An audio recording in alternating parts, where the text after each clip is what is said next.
Hi, this is Josh Marshall, and this is the Josh Marshall podcast. Today, we got a bunch of things we're going to talk about today. We are going to, the big, it's the big story, and it's also kind of like a trivial, marginal story, and yet it's also a very critical story, and that is this this sort of back and forth between the members of the House Republican caucus as they, decide and debate amongst themselves when they are going to make Liz Cheney walk the plank and push her out into the ocean off the boat. And I think it has sort of crystallized. There was I don't know when that other vote was. They had a vote maybe what 3 weeks ago, something like that, Mhm. maybe as long as a month. I don't remember exactly. And there was drama, and yet Cheney won the vote by an overwhelming proportion. I think it was maybe like she got 2/3 of the vote or something like that. And the takeaway was okay. This was more of a media story. She obviously has pretty strong support in the caucus, and yet, just in the last several days, things have sort of escalated and crystallized, and it really does seem like now, like she's on the way out. Now we don't know. These caucus meetings are usually, I mean, I think it's kind of up to the people running the election. These caucus meetings are often with a secret ballot, in which case people can, they can do what they want. But now it's pretty clear that the minority whip, Steve Scalise, you know, kind of self-compared favorably to David Duke, has his own political problems. Not that those seem to matter anymore.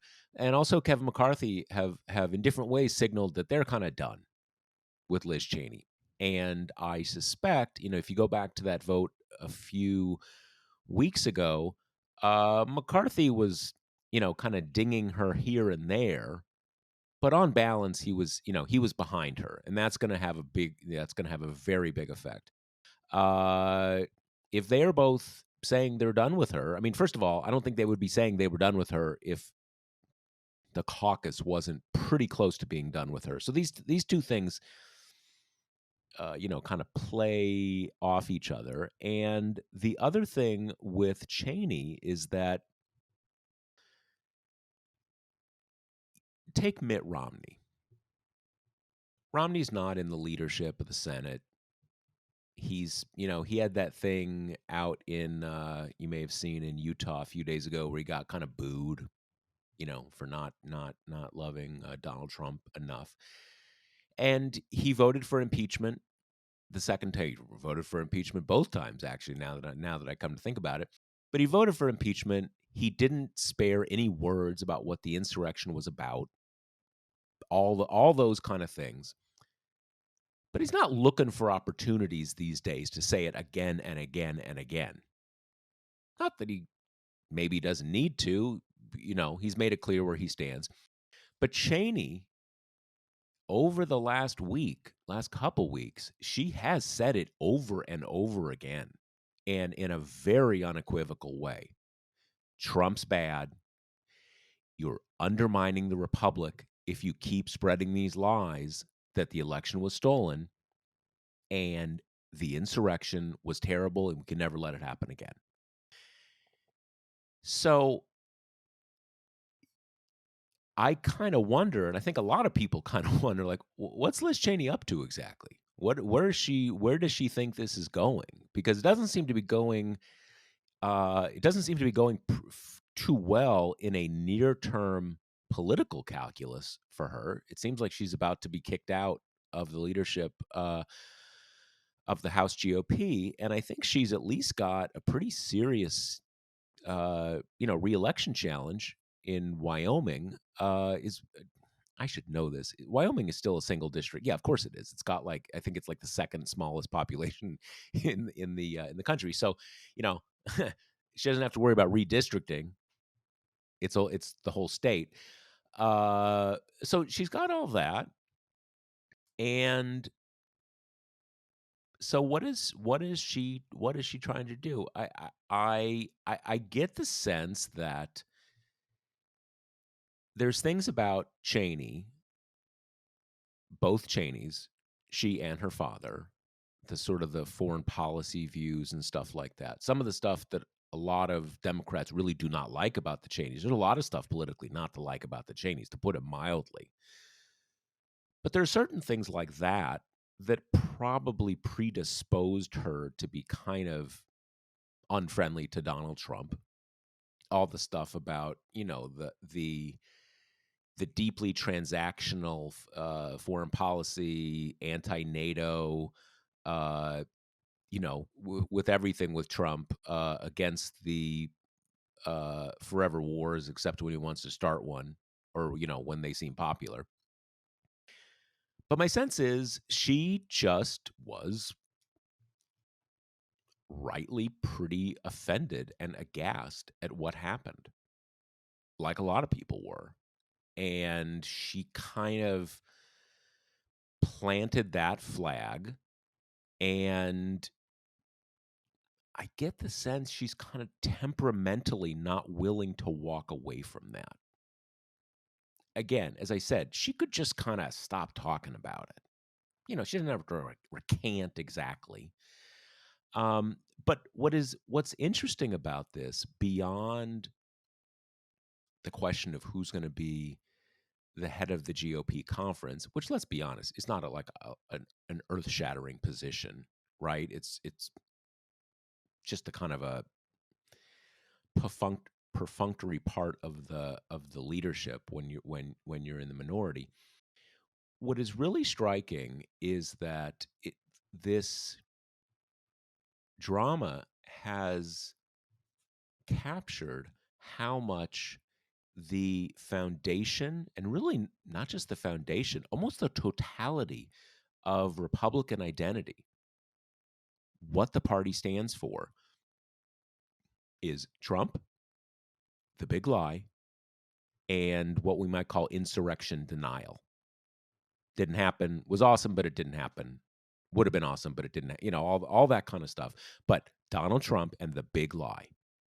Because what Kevin McCarthy said, I think 2 or 3 days ago, when he kind of first signaled that he was probably done with her,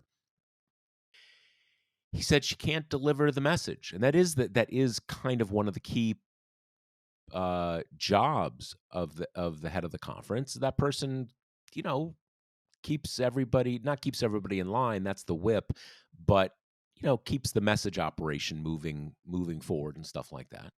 And he said she can't she can't deliver the message. And the thing is, that's true. How can you be in charge of messaging for any part of the Republican Party and be saying Trump is a threat to the Republic and this whole thing about the stolen election is a lie? Think about it. You can't.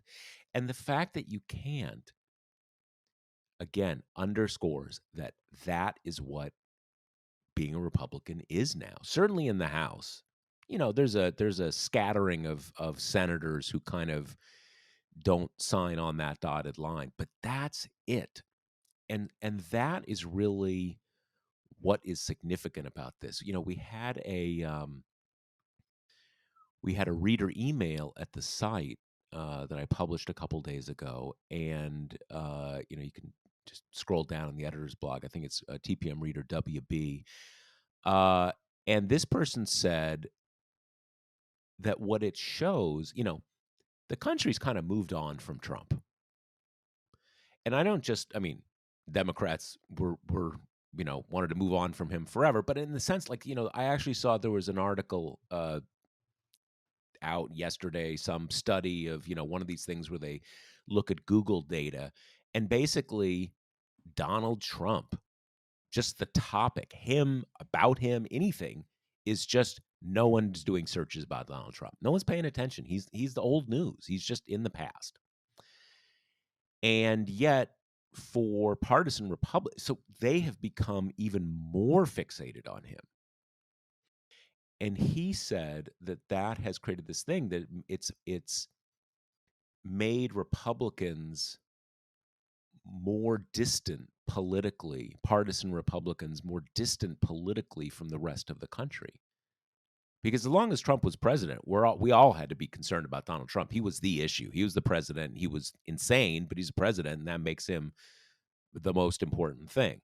So we're going to talk about that. We're also going to talk about what is kind of implicit in him dropping off the radar, which is, his well, first of all, him ceasing to be president, which obviously annoyed him a great deal, losing his Twitter account, this really absurd drama about whether this, board of worthies that reports to Zuckerberg is going to reinstate his Facebook account, and his people have announced that he's launched his own platform, which, don't kid a kidder.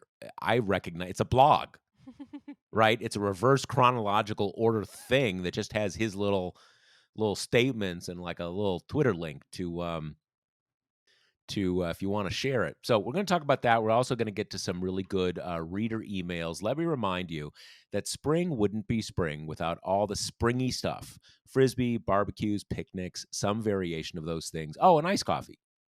Ring in the springtime with Grady's New Orleans-style cold brew kit. Just add water to the reusable store and pour pouch and brew overnight for velvety smooth coffee you can drink iced or hot. Bring it to the park, take it camping, or add a shot of vodka if you're feeling adventurous. I gotta say, I've never. This is, I'm a big coffee drinker. This adding spirits to it has just never occurred to me. I have to try that. But it's spring, and you're allowed to do that kind of stuff. That's actually the next thing. That's not just me ad-libbing. That's actually in the copy.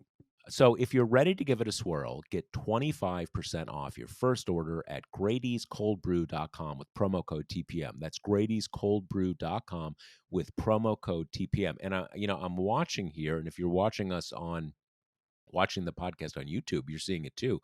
My co-host Kate, I think I'm watching her looking at her microphone, and this is this in the last episode, maybe it was the last two episodes, we thought like, oh, hey, uh, Kate has a new audio setup, but it didn't sound that much better, and it turned out it wasn't really working. And like after one of the episodes, I think I wasn't the only one, but I was like, are you sure it's actually working? In any case, it was not working, but now it seems to be working. But maybe we're wondering if it's working. So, Kate, what is up?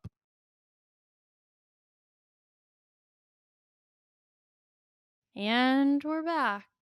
Thanks for bearing with us through these these audio trials. I'm pretty much the least tech savvy millennial that exists.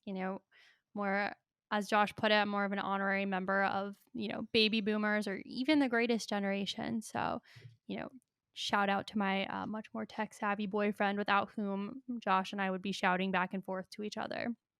So here we We're are, getting sounding there. like We're an getting there. omniscient god. I hope that's the No, it goal. is. It's now we finally have like kind of, I think, like top flight audio quality. Professional. Yeah, yeah. So, speaking of professionals, back to the Republican infighting that's happening right now. Um, an interesting thing about this is that the tension between specifically Cheney and McCarthy has been evident for months. It was palpable at that press briefing where a reporter asked if Trump should be part of CPAC. And, Cheney said, I don't think he should be part of the future of this party at all. And McCarthy was like, oh, of course, he's the president. And it was this really awkward, tense moment that then McCarthy was like, and on that high note, and broke up the press conference. And that was like late January, the beginning of Yep. February. I'm trying to more Yeah. so within 2 or 3 weeks after the insurrection, just after Biden had become president. It's the thing about that awkward moment is it it crystallized for me that Cheney has zero respect for Kevin McCarthy. She thinks he's an idiot, and she treats him like an idiot. And I'm sure that has helped drive this forward. Cheney or her dad, I believe, was chief of staff for at least part of the Ford administration. Um, Cheney, her father, Dick Cheney, has been at the highest echelons of politics, certainly Republican politics, since she was a little girl. So she has been around that world for ages. And I think in some ways she sees herself, not unreasonably in some ways, as part of the old grown up Republican Party that has now been taken over by Trump, who those people see as an embarrassment, uh, and then coddled by just sort of nobodies like Kevin McCarthy, who were just willing to kind of, there's that memorable thing where when early in Trump's campaign in 2015 or 2016, where they actually had that conversation where McCarthy's like, yeah, I think he's getting paid off by Putin. Right. So, but as soon as he's in power, then he's like the biggest Trumper ever.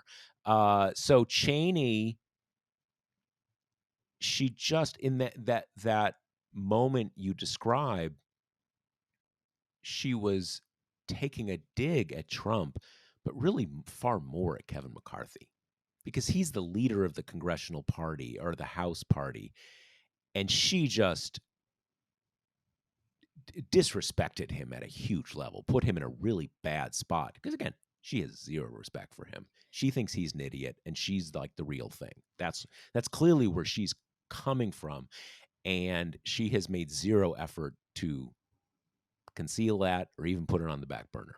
Right. And that attitude is kind of carried through since the House GOP retreat in Florida, which is when tension kind of became antagonism in their relationship, I think, because that's the time that Cheney was taking every question that reporters asked her. And that's unusual. It doesn't matter what side of the aisle you're on. If you get asked an uncomfortable question, like these people are really good at squirming out of it or at giving, really anodyne statements that always start with, as I've said before, to signal to the reporter, this is not new news and this isn't something you should report. But she's taken every pitch and done an on the record statement that breaks with McCarthy, in no with no ambiguity, just clearly, I completely disagree with him on basically every spoke coming out from the central schism of she believes that Trump should be held accountable and nobody else in the Republican Party does, basically, with a few exceptions. And what's different this time, I think, before that other vote where McCarthy ended up kind of standing by her and she survived it, is that we've also had a replacement, an eager replacement, step forward. And part of the problem with the Cheney situation is that we've known that people like Jim Banks on the Rules Committee, like there are House Republicans who wanted her job, but she is the sole woman in House Republican leadership. And without her, it's back to being all white men. And that is a common, almost constant optics problem for the Republicans. So they don't want to get rid of her and put another white man in her stead because they know that every time McCarthy gives a press conference, it doesn't look super great that he's flanked by a bunch of white men in suits. Whereas for Democrats, you have Nancy Pelosi's at the podium and then you've got, Hakeem Jeffries behind her and just like a much more diverse contingent. And But Jim this, Clyburn, exactly. Steny Hoyer's like the token white guy, right, on the House leadership team on the Democratic side. Right. To your point about Cheney, the obvious thing for her to say if she's trying to move on from it is to say, "Look, I've been clear where I stand on this, but that's in the past, and Joe Biden is bringing us to socialism, and we are 100% united on that's the wrong direction for the country, and we need to win back I mean, not hard to do. That's just Exactly. a really kind of, doesn't have her eating her own words, but also moves on, you know, not here to talk about that. We're all Right. here to be friends. Now, do you have a sense of like she it wasn't that she was taking all the questions, she escalated it. I mean, I don't it's hard. I mean, what she was saying back in January was pretty, fulsome and pretty stark, but I feel like there was a statement she gave. I don't know if that's like the kind of the secret briefing with Paul Ryan or which of these, but in any case, it became public, basically saying he should have no role in public life. The big lie is poisoning our democracy, and kind of just very stark and just is she does she what is she trying, as best as you can tell, what is she trying to accomplish? Yeah, well, I mean, in totally in line with that, there's something I wrote today that I want to come back to. But when she was commenting on the need for a 9/11 style commission for January 6th, she could have so easily, like you're saying, just said, we need a commission. We need to understand what happens. Bing, bang, boom. That quote would have been taken and moved on. Instead, she said, we need a commission to make sure this never happens again. And she even got into her feelings on the scope of it, which, the kind of Republican attempt to poison pill the whole thing is to say we'll participate as long as it's also a fulsome examination of quote unquote left wing violence, which they call the overwhelmingly peaceful Black Lives Matter protests from last year, plus just amorphous Antifa. Antifa, yeah, Yes. everybody who's been mean Right. But over the last year, yeah. she says in this quote to reporters from the retreat in Florida that, she's concerned about those kind of imaginary left wing violences, but that this probe needs to focus just on January 6th and the events that led up to it, which is smackingly in contradiction to what McCarthy and the whole Republican caucus basically has maintained. But it goes along with what you were just saying, Josh, and this like she's not attempting to defend herself from this stuff at all. Like we know that she's not whipping for support. So she's not calling around and asking people, "Hey, will you stand with me when this vote?" She's not even doing that. She's not trying to shore up her alliances. It just seems like she's at the point where she's like, "You know what? I'm done with this. It's not worth it anymore." Meanwhile, Elise Stefanik, who's emerging, as the pretty obvious replacement contender, young woman from New York, And, who, like, very young. I think she's well under 40, right? She's maybe not even 35, maybe yeah, 35, very young, yeah, and what, like, 3 or 4 terms? 2 or 3 terms, something like that? yeah, More or less in that ballpark, yeah. relatively, kind of pretty new in the house. And the thing about her is she kind of converted from being, a moderate, and her voting record is still fairly moderate, but in 2019, abrupt pivot to being a full throated Trump supporter. And that got her some attention, especially during was it the second impeachment trial? It's hard to keep up on all the It's one impeachments of the Donald Trump had. impeachments. I know. Yeah. She in one of those she kind of had her star turn when people learned who she was and she became Think it was the first. I think it yeah. was the first 'cause, honestly, the second is all kind of a blur, It's right? I all mean, a that, like, blur to well, me. all kind of a blur, and also that there wasn't at the time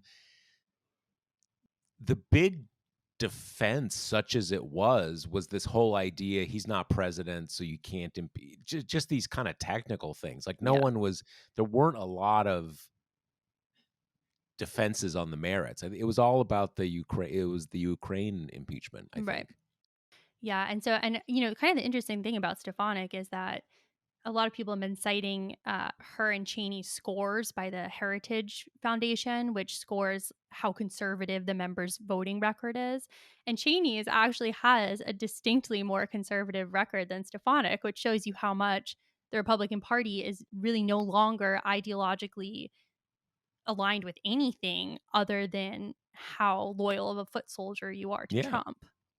Well, it just shows, as I think we were saying earlier, that this whole thing just brings into stark relief that policy, as we have always understood it, has very little to do with anything going on in the Republican Party right now. It's Trump, loyalty to Trump, embrace of the big lie, the stolen election, and the insurrection never happened. The Right. insurrection wasn't a big deal. It was, you just don't be a snowflake, blah blah blah blah blah.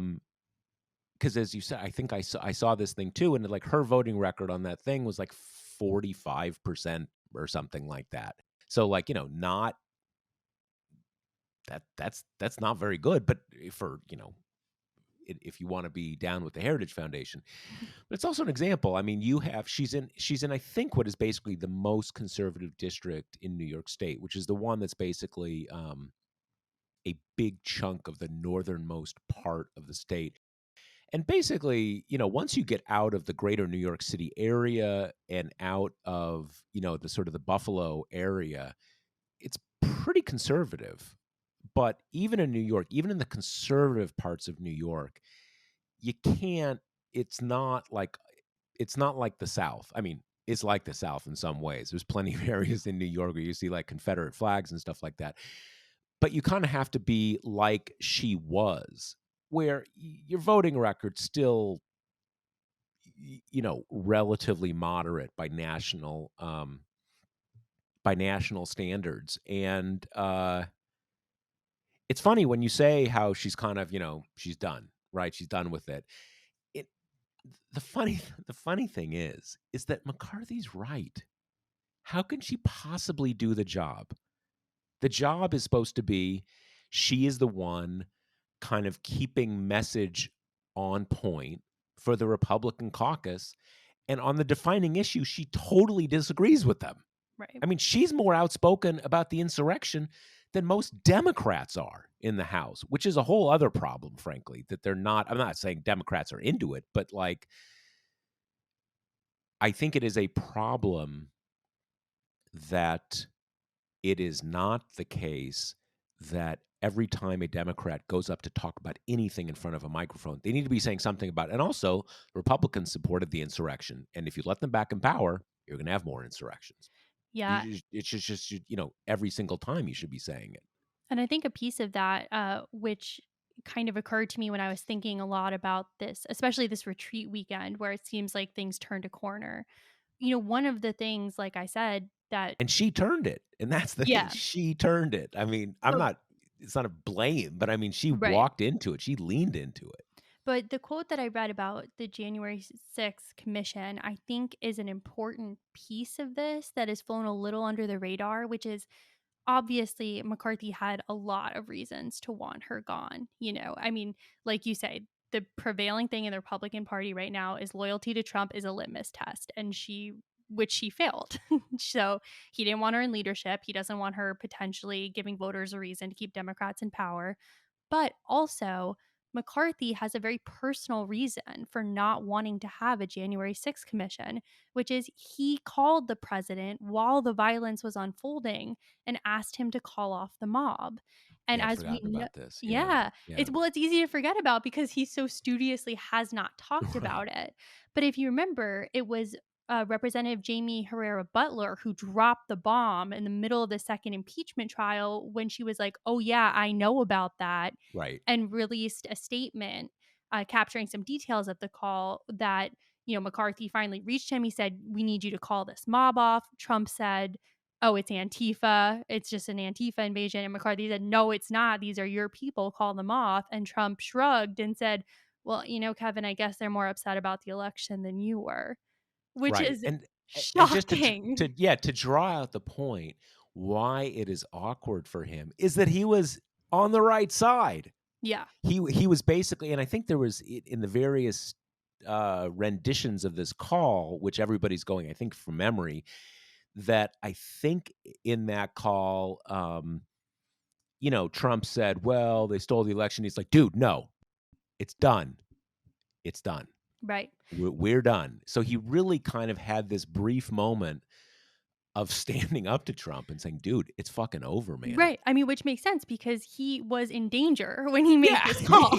Yeah, Yeah, totally, but the totally. other reporting of this call has, verified with different anonymous lawmaker accounts that it got explosive, that, McCarthy was who said, "Who the fuck do you think you're talking to Trump?" But, like, it got really heated, they were really fighting, and, it makes sense. We also saw McCarthy give that floor speech right after the insurrection where he did put the blame on Trump. So there was at Mhm, least, mhm. like, I don't Yeah. know, a 48-hour window where he seems mad or scared enough to have blamed Trump for Well, what happened. there was a lot of if you remember, after the insurrection, like right after, Mhm. they reconvene to do what they were, to do the ceremonial kind of counting and confirmation of the votes.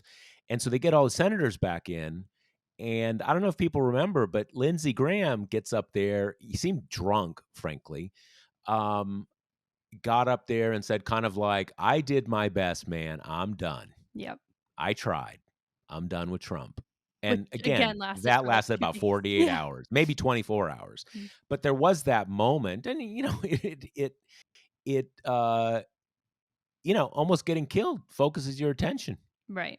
And I guess the just to draw this point out for our listeners, the key there is not just that he, broke with Trump or got in a fight with Trump. In many ways, it's that call that probably exposes Trump to the greatest criminal liability potentially. Because in terms of, in reality, Trump stoked this for months. The insurrection, the big lie, blah, blah, blah, blah, blah. But in the speech, if you want to be really technical about it, he just gets everybody riled up. He says, even though, again, didn't really mean anything, let's be nice. Let's be peaceful when we go over and make them stop counting the blah, blah, blah, blah, blah. That's a hard, legally, that is a hard case to make. That speech was criminally responsible for what transpired at the House. You can try it, but it's hard. But the key is in that McCarthy thing, McCarthy saying, we are in danger. The seat of government is in danger, not just us individually. The seat of government is in danger. You are the chief executive. You've got to save us. You've got to save the government. And you've got Trump saying, fuck it. I Right. like what they're doing. And that is, the president has a primary constitutional responsibility that he blew off.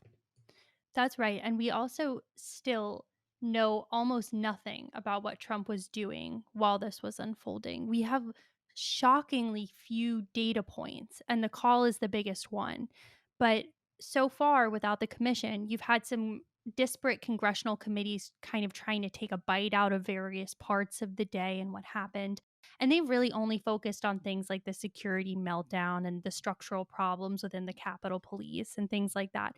So, really, so far, that um, impeachment trial was the best forum for holding Trump accountable so far. And details of that call only came out mid trial. And then the impeachment managers decided not to bring Herrera Butler up as a witness.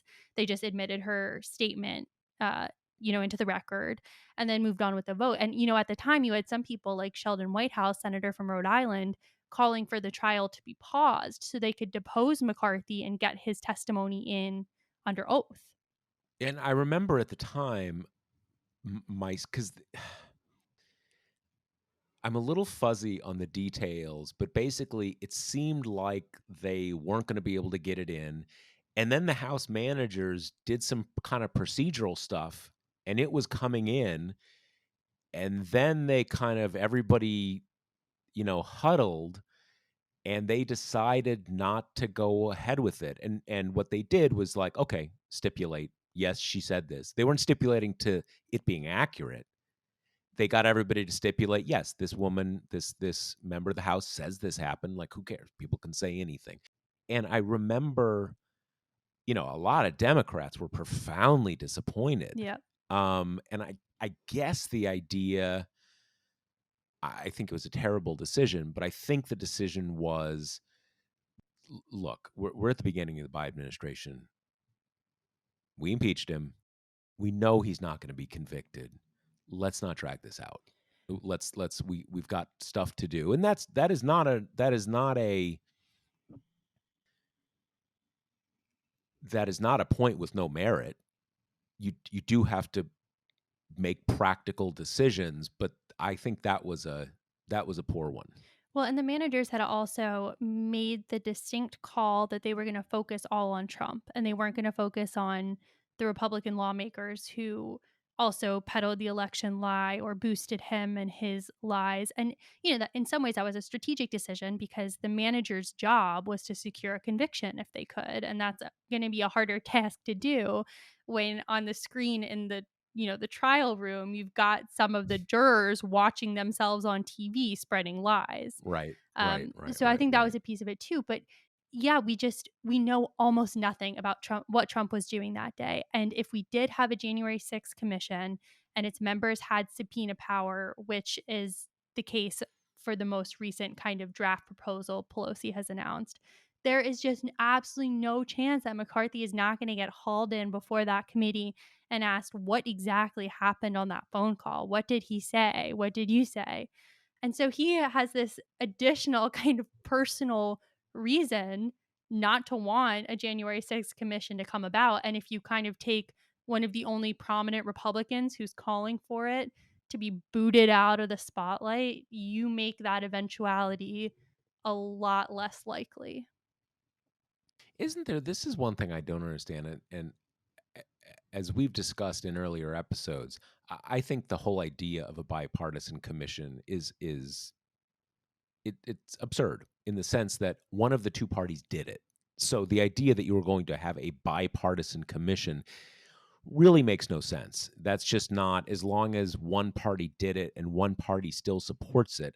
It's just it's absurd. And the alternative is what I think is actually the more proper course is to have congressional investigations. And I guess they're not doing that because they're sort of they don't want to they don't want to take away the rationale for having the commission. Is that basically right? I mean, again, this is funny going back to Sheldon Whitehouse, but he was one of the ones who put out a statement in that vein, saying like whether or not we have a commission, it should be buttressed with a full scale congressional effort. I think kind of being savvy to the reality that the commission has pretty much stalled out since February. There's been almost no progress on it.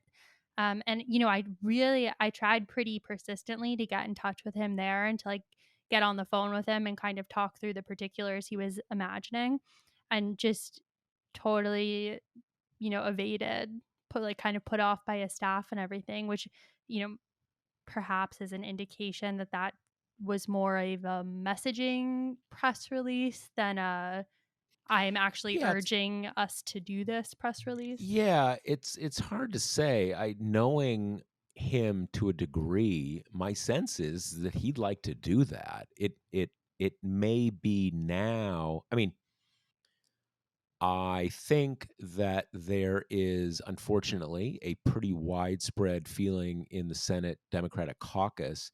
Kind of, we've got the American Family Plan, we got the American Jobs Plan. Man, we need to focus. These are big, big, big things, and that is not going to that's not going to help us get those laws passed. That is not a crazy point.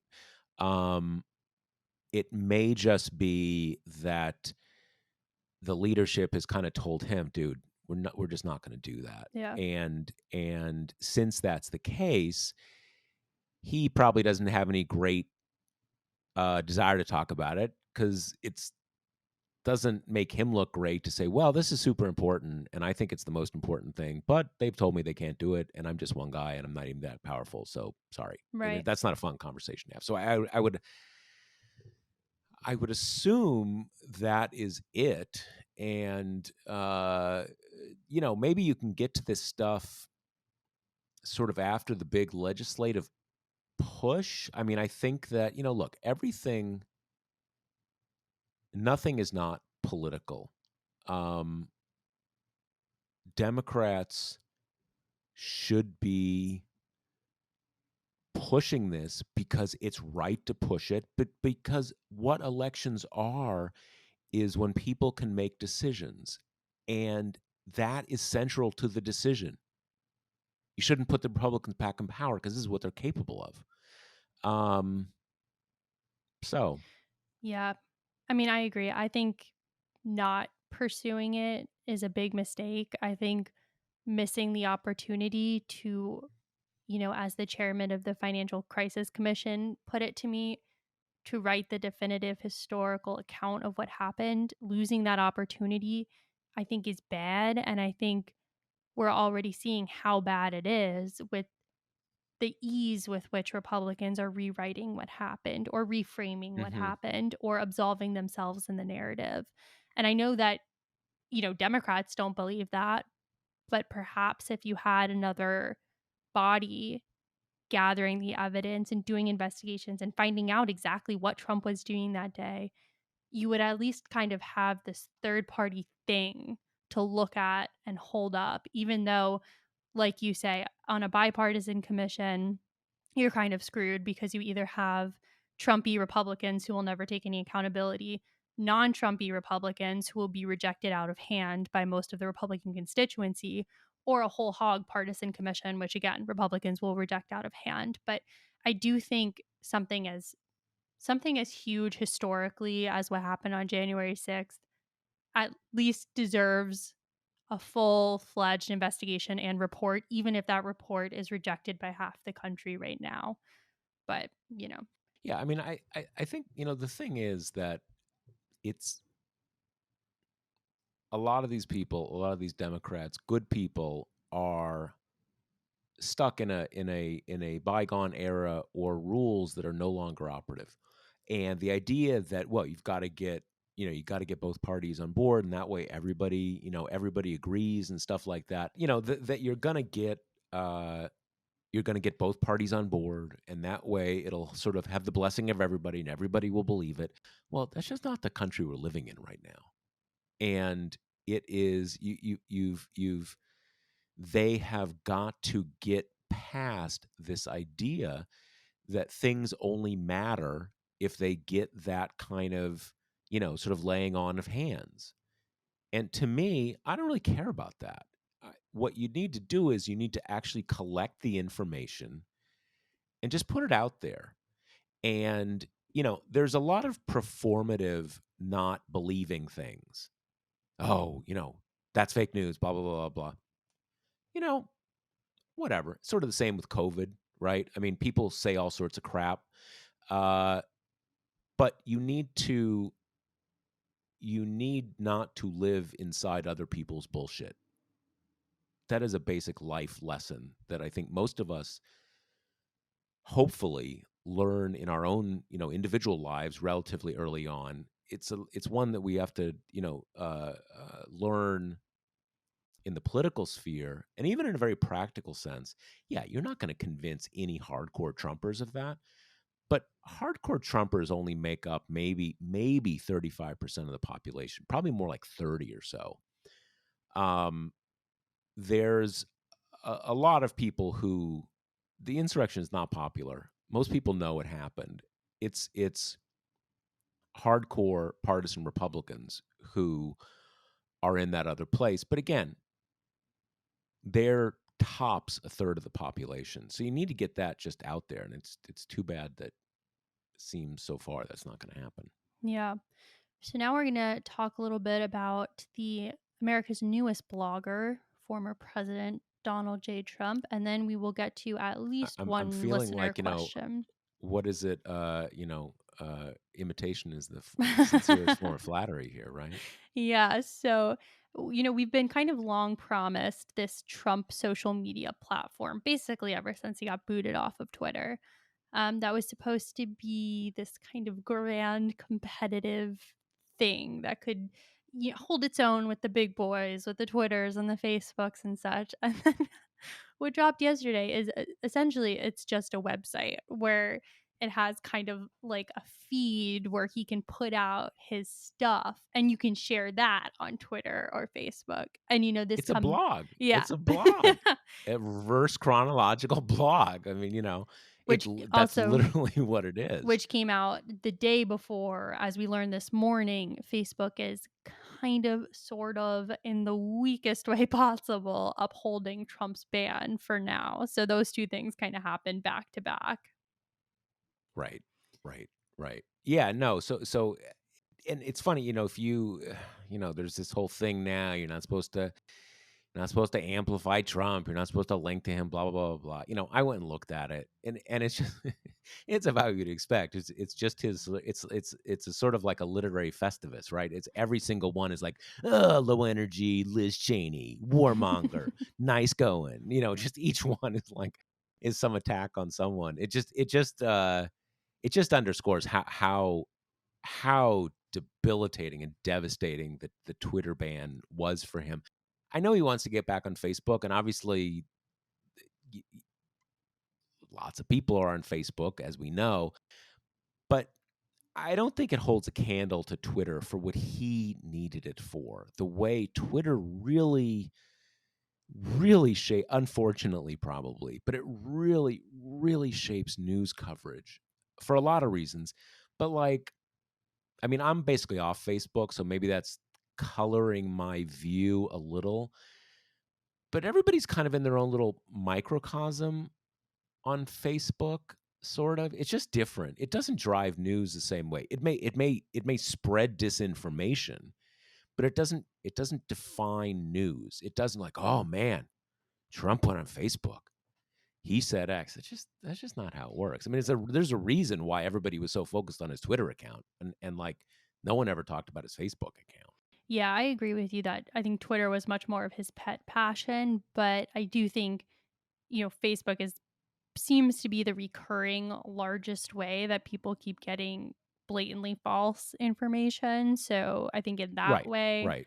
uh, keeping him off there is important. I was thinking about it today. I'm shocked that Trump is still banned from these platforms. Like just the bare fact of it kind of still takes me aback. And I was thinking in Hmm. some ways, I think these platforms kind of got off pretty lucky when he lost the election because even though I think there are objections to having him banned from these platforms and some that I are more than just, conservative baloney. Like I do think there are some pretty valid arguments about this potentially setting a dangerous precedent and things like that, but it's a lot easier, I think, to do this to a former president than a current one.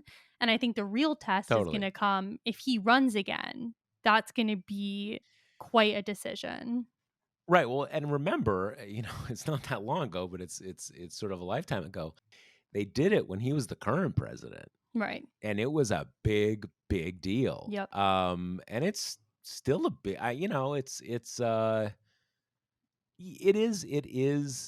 It is pretty wild Mhm. that they've policed it pretty closely. There was that there was that sort of comical, very Trumpian couple days where you've got like one of his assistants like, hey, I'll create a new account, dash Donald Trump, and then we'll just do, and it'll be, and pretty quickly Twitter's like, no, dude, you know AI is pretty advanced. Nice try. uh okay, so I want us to get to as many of the questions as we can, so let's dig into those questions so we can make good on that and get Yeah. and keep that So going. our first question is a two-parter. We'll take the two parts separately. This is from Jacob. The first part is I'm curious about your insights on Senator Tester.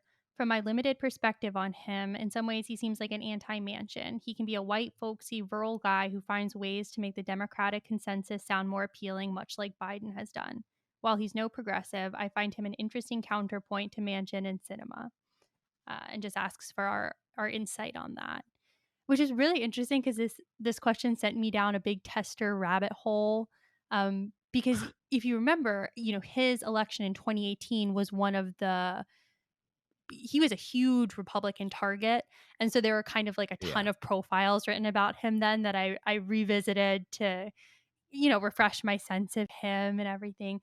And it's it's interesting. I think comparing him to Manchin in particular is really fascinating to me, especially if you look at in some ways I do want to say they're in different electoral worlds. Like Trump won in 2020 in West Virginia by almost 40 points, 39 points. In Montana, he won by like 14. Not saying that's not a lot, Yeah, not saying it's a red Montana's not state, but really not a crazy Republican. red state. Yeah, Until just maybe until just this last election, a Democratic governor. right. So there is a not a dominant, but a vital Democratic Party in Montana. I can't remember if he was elected in 2006 or 2008. I guess it was 2006 because Yeah. then 6, 12, Yeah. and 18. Okay, so 2006, that big sort of title election in the second Bush administration. I think the thing is that, first of all, I think Tester was a relative newcomer to politics when he was elected. I'm not sure if it's his first thing ever, but Joe Manchin been around in West Virginia politics forever. He'd been a governor. He kind of was a big deal in that state, and they have similar political situations, but go about it very differently. And I think, Joe Manchin wants to. It's not just that Joe Manchin does not want to be heavily defined as a national liberal Democrat, and neither is Tester, but it's sort of part of his brand that he wants to be very visible,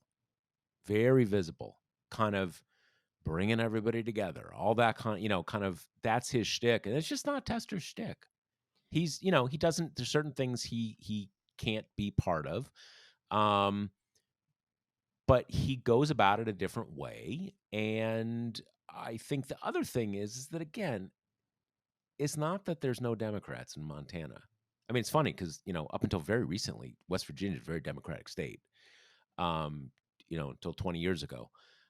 But there is that difference that probably makes his thing, more possible. But it's pretty impressive, frankly, that he's been able to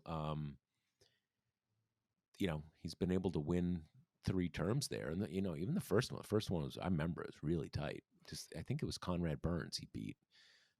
This guy who was this very right wing senator who I think was, he was kind of embroiled in the Abramoff scandal and all that kind of stuff. So Yeah, and that's Tester. something I think that's interesting about Tester is, in the question, um, Jacob said he has a sense of that he's kind of like Biden, and I thought that comparison was interesting because when I was kind of going through all the Tester stuff, if there's one word to kind of sum up how he likes to portray himself as a politician, it's authenticity, right? Like he lost 3 of his fingers in some kind of like industrial accident. He I is think a farming accident, yeah, mechanized farming, but right. like a tractor or something like that. Yeah. Because he's still, that's something he touts all the time. He is a farmer alongside being a senator. He kind of promotes the idea that some lower level government positions have, where the idea is that you're a citizen and also, a legislator. You have your own job in addition to being in whatever body you're in. And I get all his press releases, and they're always called things like, dirt. And they'll talk about, like, I just came in from the farm, wanted to send you guys a Right, quick right, right. email. But it's kind of funny because even though that's very different from Biden's kind of I love Amtrak and ice cream authenticity, that's both of their that's their coinage of the realm is authenticity, for Yeah, it's better for common worse. touch kind of stuff. Yeah, Yeah. it's like, this is And who I am.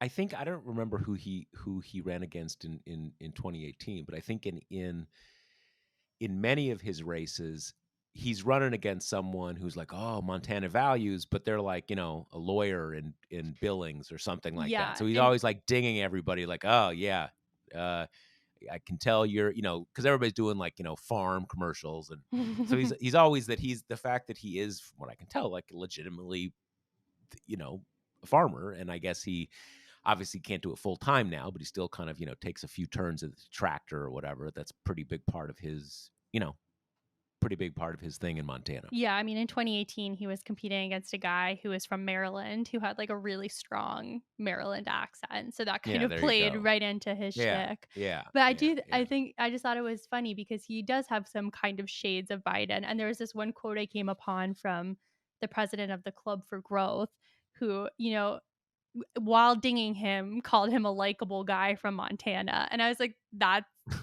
exactly what Tim Scott just said about Biden, right? It's like he seems like a Yeah, nice guy. yeah, yeah, So yeah. anyway, that was interesting to me. And also I went back over a lot of clips coming in from the Hill about these people, and it's just kind of shocking that Tester has only spoken to reporters in these scrums, like, once or twice a month since Biden's term started.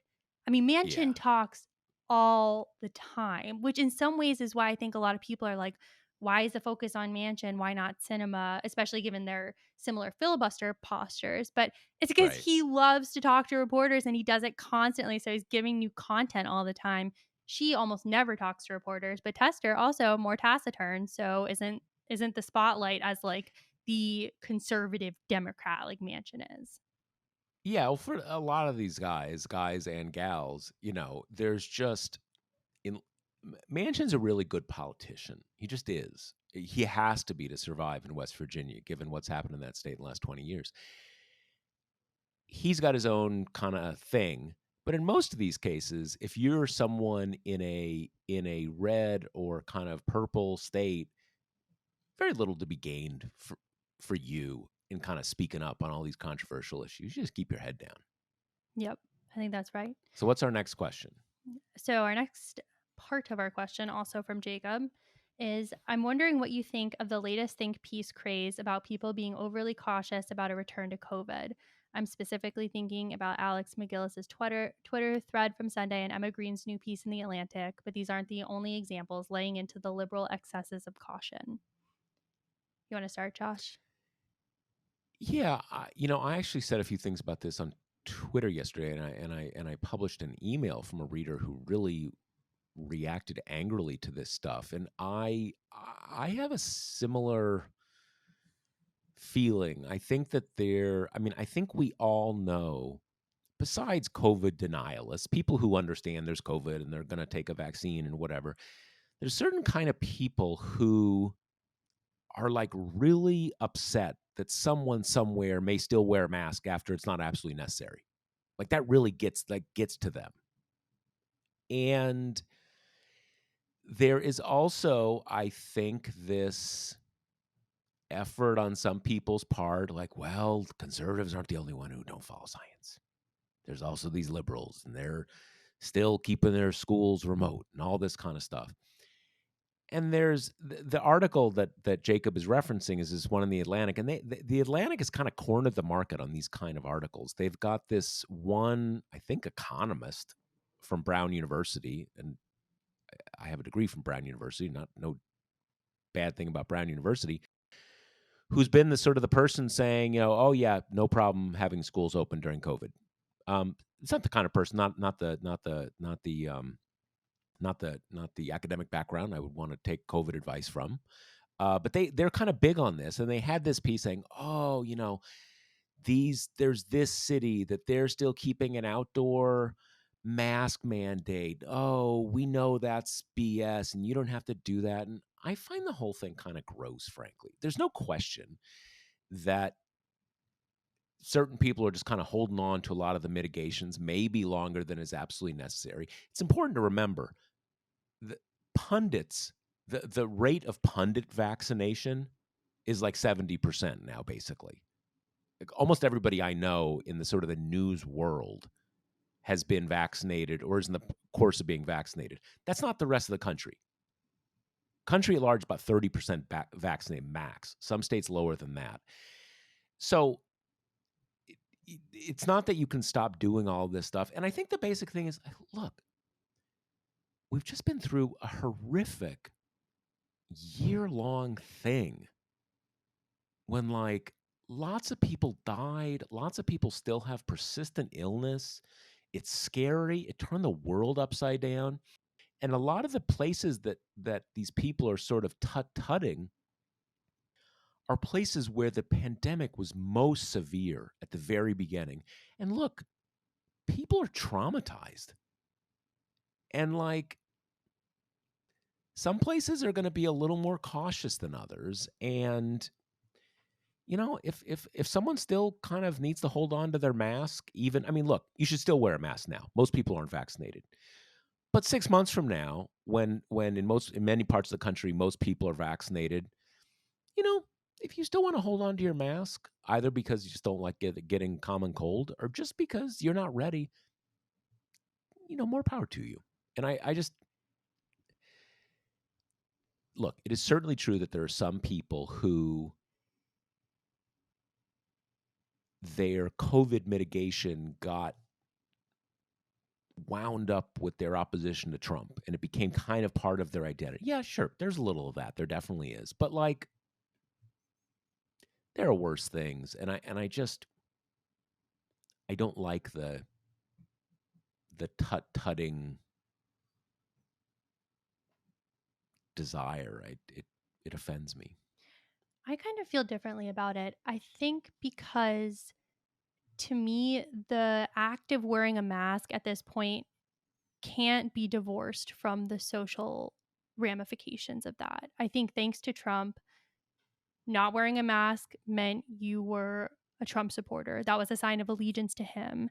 And the liberal reaction to that was, I think, to hew even closer to wearing a mask and to being Absolutely. very, very cautious. And I think now, newest CDC guidance is if you're fully vaccinated and you're just, walking around outside, you don't have to wear a mask kind of thing. I think that there are a good amount of liberals who are now vaccinated who want to do that, who want to take off their mask, who want to see people, you know, keep in mind the CDC is more cautious than most people all the time. But since we're in a pandemic, we're hewing to their advice, even though that is probably more cautious than most people would be if they kind of understood the dynamics of the pandemic. For instance, I was doing some reporting about when we found out Trump had COVID and he had just done that debate with Biden. And I was doing reporting with a lot of epidemiologists trying to understand how much danger Biden is in. And those conversations also kind of sprawled out into including what's safe or unsafe, outside, what's the safety level. And they told me during those calls, these multiple scientists said you don't really need to wear a mask outside. The risk of transmission is extremely low unless you're basically talking right into somebody else's unmasked face. So there's never been a huge scientific Mhm, reason to need mhm. a mask outside. But thanks to Trump, it became an important talisman of what side you were on. And I think people took that very seriously, especially as this was happening around the election, where you're feeling the most pressure to show what side you're on. Um, and so I think my problem with the argument that's just kind of like, who cares what they're doing? Why are you so up in someone else's business? Let them wear a mask if they want. I think because there are deeper implications of wearing a mask, some people who want to stop wearing them, but who don't want that to be taken as a sign of you're on Trump's team or you're not on the Democrats' team. I think there's some anger coming from that feeling that's being aimed at the people who won't give up the mask and who won't give up the super cautious lifestyle because again, it's a sign of what team you're on. So I think that's creating some Mhm. friction. And then the other piece of it that I think is important is Yeah, that no, I yeah, I get that. I get that. yeah, and the other piece that I've just been thinking about is liberal decision makers, lawmakers, governors, people in the positions who are deciding what's open and what's closed, take their cues from their liberal constituency. And if you have a constituency who's going to politically punish you for opening things or decry it as too, not cautious enough or as reckless, that's a cue that they're going to take. And I do think that we're seeing that even on the highest levels. Like I think there's absolutely reason for the president to model cautious behavior. But the truth is, he is vaccinated, and almost everyone in the government is vaccinated. And I'm not sure without Trump that we wouldn't be seeing them walking around outside without masks because that's what the science shows. That would be reflecting to the American people that this is what you can do when you're vaccinated. But I think because Trump made it so intensely political how you react to this pandemic, that now the overcautious stance is kind of being taken by the leaders as well, who are mirroring the behavior that they think their constituents want to see. And while I think in general being overcautious is probably better for society than being undercautious, there are ramifications of that, which include, things like opening up schools. And we know that kids are being hurt by remote learning and being made unhappy by it and things like that. And so I do think that the societal baggage around wearing a mask and around being overcautious is having more serious effects than just pissing people off who want everyone to take off their masks now. I guess there's a lot to that, and I think you are right to a significant degree. I guess my sense of this is that you can't unwind these. The fact that Trump was like that means that you just had a much lower level of mask wearing and mitigation everywhere, and a lot of what the people in the administration are trying to do is still unwind that, right? There's because again, in it's been clear, I followed this whole kind of aerosol transmission thing very closely from the beginning of the pandemic, and it has been pretty clear from early on that outside is fairly safe. And ironically, the big test case, and I'm curious to see more about this, was the protests. Right, the protests, you had people wearing masks, but a decent amount of masks in the BLM George Floyd protests, but huge crowds, people packed together. And I remember a lot of people saying, like, look, we're going to find out what the story is on being outdoors. And basically, those people did not get sick. And that really told us that by and large, again, if you're like, uh, if you were in if you're at a football stadium or baseball stadium in the old days in a packed crowd, you should probably wear a mask, right? Because if you're long periods of time right next to each other, it's probably still safer. But yes, absolutely true. Outdoors, there's not a lot of reason to wear masks. Certainly, if you're vaccinated, 100%. I guess my sense is that, I mean, I know a lot of liberals, they're all taking off their masks, right? I mean, they all want to go out and do stuff. They're not holding back. Um, there are certainly people, and like you see it on Twitter, when you say, like, you don't necessarily, it turns out it's pretty safe outside. It's really indoors. And you'll have certain people who kind of, those people who say, like, Josh, wear a mask, Marshall, right? The kind of certain people who kind of like, that's like it's become their whole identity. There's stuff like that. I guess my point is that I think the municipalities that are, and that's the point of this, that this reader was making, the municipalities that are kind of holding back tend to be places not where people are especially liberal. It's places that were really devastated by the pandemic. And they're just hyper cautious. So that's my take. I agree with you. It's both, but I think, to me, I think that it is. I My sense is it's more than that. But even I see that, when I go out, when I go indoors, even though I'm fully vaccinated, been fully vaccinated for a while, uh, when I go indoors, I wear a mask. Just seems stupid not to. An indoor space, vaccine isn't 100%. I don't really mind wearing the mask, whatever. Um, but when I'm outdoors, I mean, if I was out like taking a jog, I wouldn't. But like I'm walking into the store and kind of, out and about, I keep it on just because I don't want to worry other people, kind of, or I don't want to have them thinking like, oh, is he not vaccinated? And I'm whatever. Just kind of puts everybody at ease. So I get that this stuff is out there, and look, I also get that people are traumatized in multiple different directions. People want to get the fuck back to their lives, and they want to be able to do stuff, and I get that is its own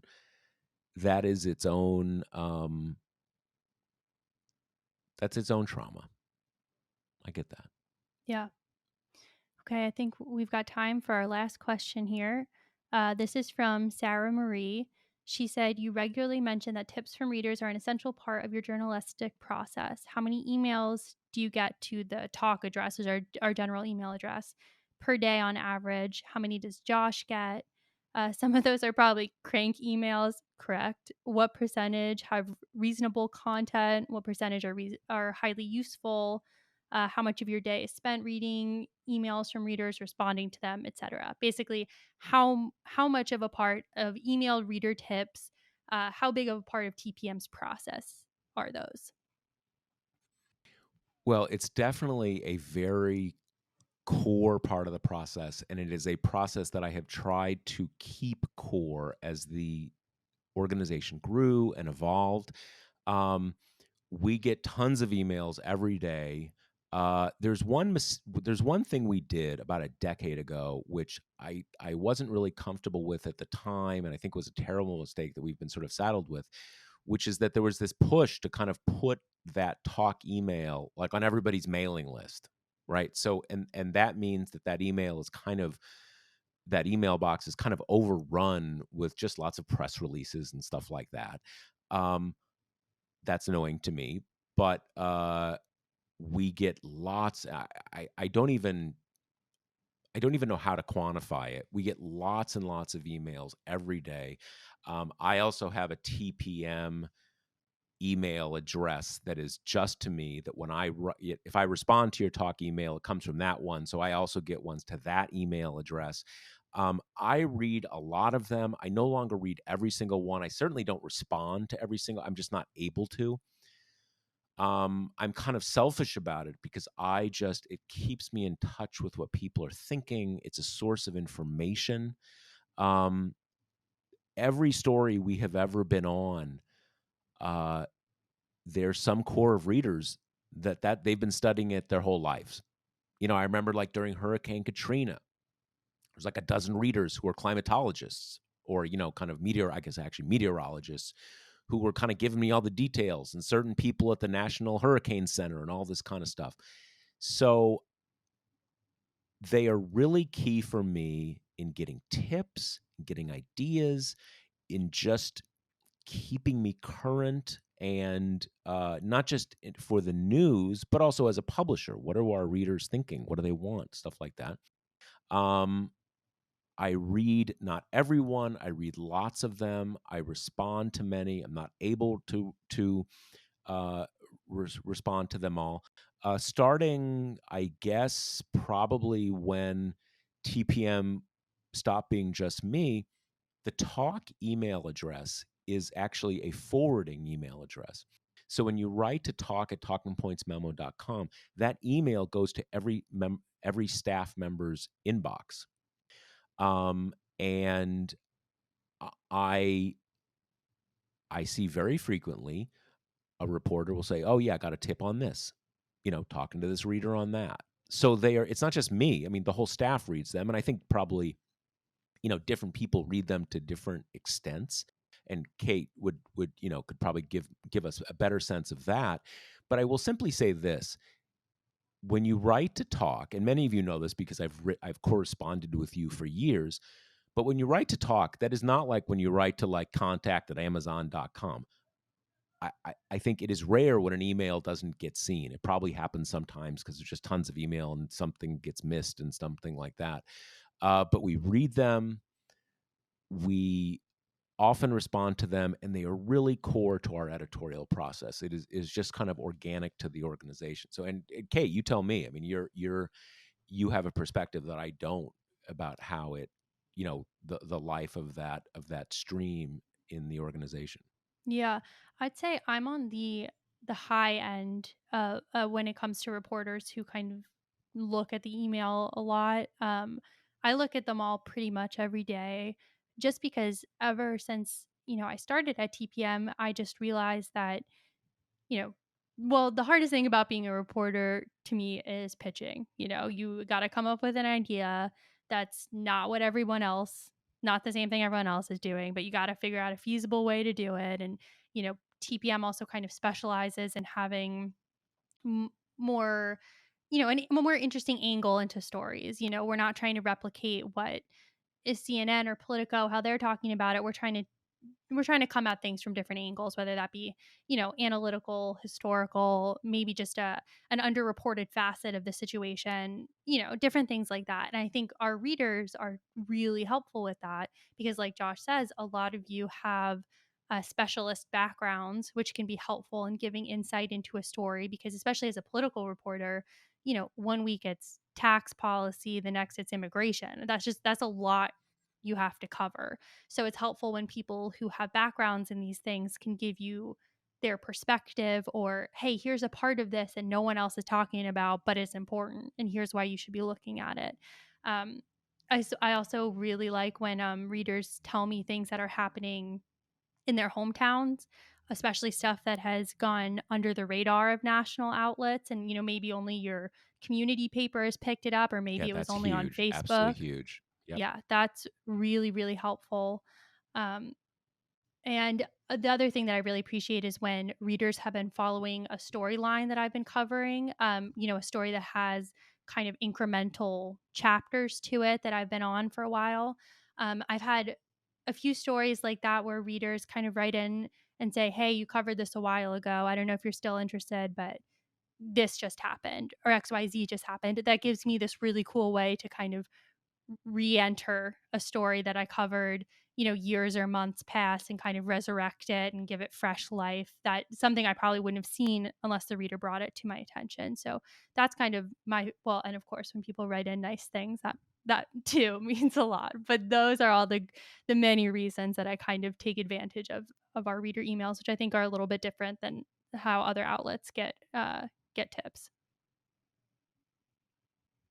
Yeah, no, it's 15, 20 years ago, the national news eco- ecology was much more top down and much more just the storylines being determined by editors in Washington D.C. and New York, and the internet and social media has changed that a lot. I mean, there's still a lot of top down whatever, but it has changed that. And so I, I think it is not quite as big an impact as it was at TPM. Again, 2002, 2006 were kind of like, stories percolating in your town in Montana or Missouri or Florida, and kind of no one on the national news world has heard anything about it. It's less so now, but it is still the case. I There are lots of stories, and it is many ways the stories I like best that you don't have to be an atomic scientist, you don't have to be a meteorologist, you don't have to have any a specialty that you think is relevant to the news. You just have to have eyes, because people who read TPM, who really care about news, who are just news junkies, you see things locally that you understand has significance beyond just your locality. And we still get lots and lots of stories start exactly that way. I mean, it again and again and again. It happens all the time. And it is great for us at a number of levels, not least of which, just in a very practical publisher sense, when you tip us off to something, that's something our competitors don't know. We're going to know it first because you tipped us off. And you're not going to find out about it just by watching the same, 2 or 300 national political reporters on Twitter. So it's really organic. It really matters a lot to us. There's nothing, you know, you think it might be relevant, send it in. Not everything is great. We read them, we profit from them, and it's just one of the things that I love most about this site. So that's I don't know if that's more than you wanted to hear, but that's at least a significant part of the story. Yeah, and if you're looking for something else to send there, to talk at talkingpointsmemo.com, podcast questions are a great idea. Thank you so Yep. much to everyone who sent them in so far. They've been great. We're still working through them. We still have a backlog. But send in any new ideas, thoughts you have. We really appreciate it. Yeah, absolutely. And remember, the Josh Marshall podcast is brought to you by Grady's Cold Brew Iced Coffee. If you're ready to give it a try, you can get 25% off your first order at Grady'sColdBrew.com with promo code TPM. That's Grady'sColdBrew.com with promo code TPM. All right. All right. Later. Thanks, guys.